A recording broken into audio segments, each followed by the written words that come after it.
Muchísimas gracias por la atención de hoy y de siempre. Buenas tardes. Buenas tardes, Mario. Un placer estar nuevamente con vos y con tu audiencia. Bueno, es realmente un honor, sinceramente lo digo porque estamos siempre recibiendo mensajes y bueno, alentando a que el profesor pueda estar y seguramente aportando distintos aspectos. Yo creo que esto también está cayendo muy bien en nuestros oyentes, profe, el hecho que vos vas marcando a Belgrano, pero en una faceta distinta cada jornada, cada micro, ¿no? Hoy, en este caso, lo que Belgrano decía, lo que Belgrano escribió sobre el tema de la política de puertos, profe. Sí, Mario. La política de puertos en la cuenca del Río de la Plata, ¿no? Es un análisis de la disputa por la hegemonía portuaria entre dos importantes centros comerciales que eran Buenos Aires y Montevideo. ¿No? Y eso es la clave para comprender la problemática actual sobre la hidrovía. Esa es la idea, ¿no? Sí, sí, sí. Ir del pasado al presente tratando de relacionar estas problemáticas. Exacto, exacto. Entonces, se relaciona estrechamente con este problema, que es un problema actual, ¿no? Que se ha tratado en este programa, y esto tiene que ver con nuestra historia. Y Belgrano, cuando piensa la política de puertos, se daba cuenta de los intereses que se jugaban en torno al dominio de los ríos, particularmente el Río de la Plata.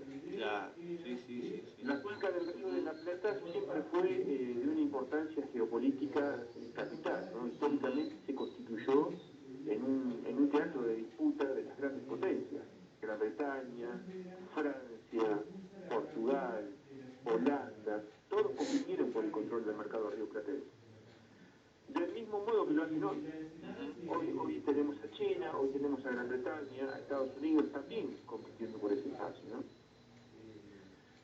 Por otra parte, las luchas también se trasladaban al interior del gobierno virreinal, donde se disputaba, como decíamos anteriormente, la hegemonía portuaria entre dos grandes centros comerciales que eran Buenos Aires y Montevideo. Es decir, el puerto de Montevideo pretendía constituirse en un dinámico centro comercial, capaz de competir con el de Buenos Aires.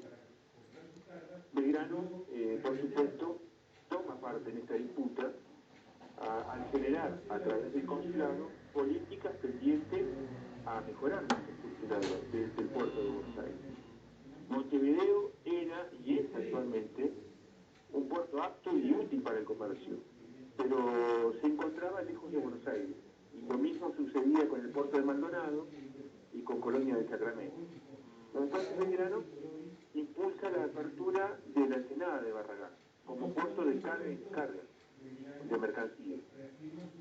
Y la Ensenada se hallaba vecina a la ciudad, tan solo a 60 kilómetros, ¿no? Con atracaderos fáciles, a 12 leguas de Buenos Aires, y con una zona ganadera muy rica. Entonces, en torno a ese puerto se reorganiza el comercio del Río de la Plata. A partir de su constitución, los comerciantes de Montevideo y Maldonado no podían imponer sus condiciones en lo que respecta a desviar y atraer la flota para y luego revenderla a precios más elevados. Apenas conocida la decisión del gobierno, los comerciantes de Montevideo se lanzaron en una campaña de difamación y descrédito del puerto de Ensenada. Y era lógico, porque ellos querían conservar la supremacía del tráfico de puertos. Entonces se establece un ida y vuelta, con argumentos a favor y en contra, ¿no? Cada uno haciendo lobby, defendiendo sus intereses. Y consecuentemente con esto, Belgrano reafirma su posición con argumentos de orden político, sin renunciar a ejercer la soberanía que el gobierno de Buenos Aires se atribuía sobre los ríos. Y Belgrano lo dice en estos términos, y cito textual: creemos de la mayor importancia, dice Belgrano, aún obligar a los buques que vienen al amarradero entren al puerto de la Ensenada por muchas consideraciones. Y la principal, porque se respete, como es debido, a nuestro gobierno.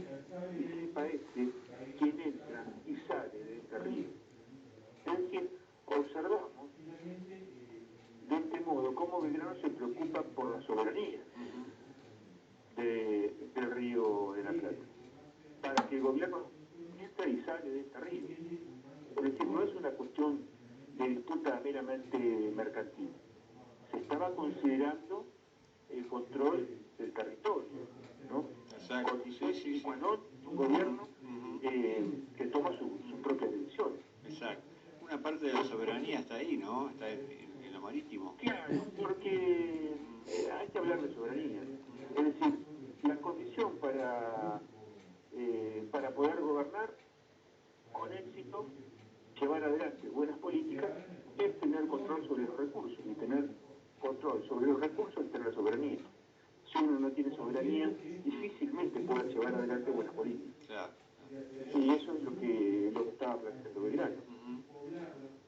Por supuesto que los argumentos en contra de lo que decía Belgrano son innumerables, ¿no? Y él incansablemente va a ir refutando punto por punto todos los cuestionamientos de la banda oriental.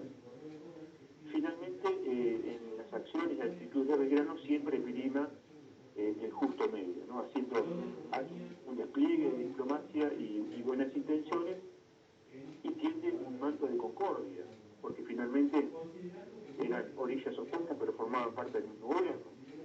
Exacto. Con los comerciantes orientales. Entonces, extiende su mirada estratégica mucho más allá y va a decir, y lo expresa de este modo: no se entienda, dice, que esto sea querer aspirar a que solo el puerto de la Ensenada sea el único en el Río de la Plata para admitir los buques de nuestro comercio marítimo. Que se abran el comercio en todos los puertos que se conocen en la costa septentrional y meridional de este gran río, conociendo que este es uno de los principales arbitrios de atraer nuestra gente a las riberas y poblarlas como es debido para tener los medios básicos de su defensa. Entonces esto no quedó solo en palabras y en promesas. El sábado 14 de julio en el Correo del Comercio escribe y publica reflexiones que pueden hacerse en favor de la habilitación del puerto de Maldonado, donde proponía su habilitación, es decir, la habilitación del puerto en la banda oriental, el puerto de Maldonado, considerando que el mismo había sido saqueado por los británicos en 1806, es decir, era un puerto muy importante, los británicos lo habían elegido para desembarcar, lo habían puesto en ruinas, y dice, por el furor que es capaz el enemigo más bárbaro. Entonces era necesario compensarlo de algún modo y proponía su habilitación en calidad de puerto menor. Dice, supuesto que reúne las circunstancias de excelente anclaje y de admitir buques de gran porte. Es una discusión actual, ¿no? Porque hoy se está discutiendo lo mismo. Inmediatamente, y no rehuyendo a la confrontación con los comerciantes montevideanos, las recrimina abiertamente y les dice: los habitantes de Montevideo, émulos siempre de las glorias y felicidades ajenas, podrían decir que el puerto de Maldonado es malo. Y otras ridiculeces que, si las tuviésemos a la vista, las rebatiríamos con energía. Y se pregunta, pero ¿quién no ha visto que el arte supera y allana escollos que no venció la naturaleza? No opinan así los ingleses acerca de este puerto, y ellos desearían que esta joya preciosa fuese de su corona. Para poder comprender esta disputa, debemos analizar el potencial geopolítico y económico que significa poseer una estructura portuaria, porque en último es ese. En términos simples, podemos definir al puerto como el nexo que articula el hinterland, el interior, con el mercado mundial. Desde el punto de vista funcional, el puerto es un lugar donde se efectúa regularmente el intercambio entre tierra y el transporte marítimo. No obstante, en una instalación portuaria se desarrolla un sinnúmero de transacciones económicas. Detrás de una embarcación se estructura todo un sistema logístico de material y personal, ¿no? Que en ese momento se denominaba servicio de tierra, es decir, genera muchísimo trabajo. Claro, exacto, sí. Muchísimas fuentes de trabajo. Debemos considerar que dentro de lo que Manuel Belgrano domina navegación, no solo supone el transporte de mercancías mediante buques, sino que involucra también un sofisticado sistema de infraestructura portuaria. comprende una amplia gama de servicios, ¿no? Todo esto conforma una unidad productiva. Esa es la importancia que tiene un puerto. Por eso es tan interesante y tan importante tener soberanía sobre nuestros propios puertos. Exacto. Sí. Esto produce una dinamización de la economía en lo referente a poblamiento. En aquella época era muy importante poblar. Produce un desarrollo económico en la región a través de la agricultura, a través de la industria, el comercio, el servicio logístico, un sistema defensivo. Todo esto tiene que ver con los puertos. Entonces, finalmente con esto queremos evidenciar que las luchas de intereses en torno a quién comunizaba el comercio de ultramar, las luchas en el plano político, a través del Real Consulado, en razón de la habilitación de puertos en ambas márgenes, sin ocultar, por supuesto, el cálculo político para beneficiar a una u otra parcialidad, vemos cómo se van constituyendo las bases de un futuro que podemos extraer en la actualidad, ¿no? Para comprender ciertas divergencias en lo que respecta a las relaciones comerciales con nuestro país vecino. La cuestión de la hidrovía tiene una relación directa con esta problemática, que se desarrolla en torno al dominio geopolítico del Río de la Plata. Cuando hablamos en la actualidad de geopolítica en la cuenca del Plata, ya no se trata de una disputa comercial con el pueblo uruguayo, sino con los intereses de grandes corporaciones, que son intereses económicos, pero que a su vez se juegan otros intereses más importantes, que son de carácter estratégico, relacionado con el interés británico por el control del Río de la Plata para sostener su enclave en Malvinas. Cuando Belgrano le dice a los comerciantes de Montevideo, no opinan así los ingleses acerca de este puerto, se refiere a Maldonado, y ellos desearían que esta joya preciosa fuese de su corona, debemos considerar que los ingleses nunca perdieron el interés por Uruguay, o mejor dicho, nunca se fueron.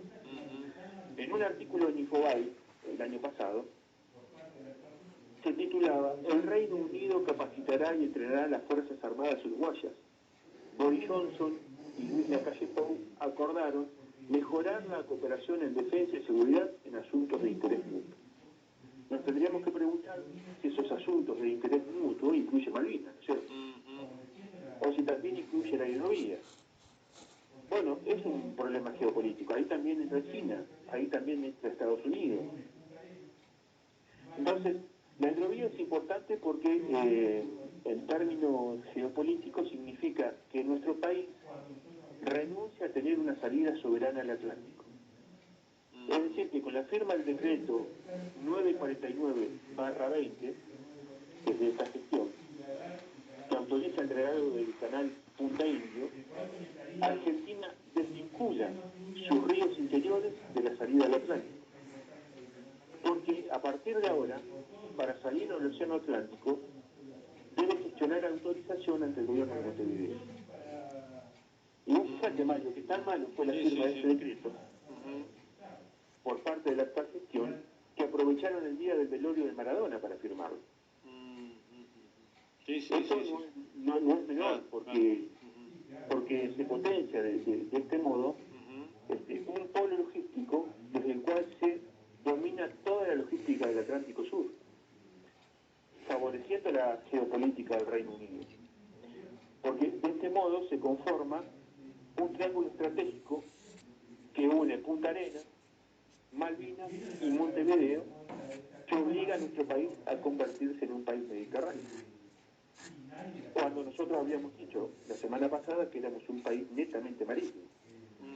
Por eso es tan importante derogar el decreto 949 y dragar el canal Magdalena.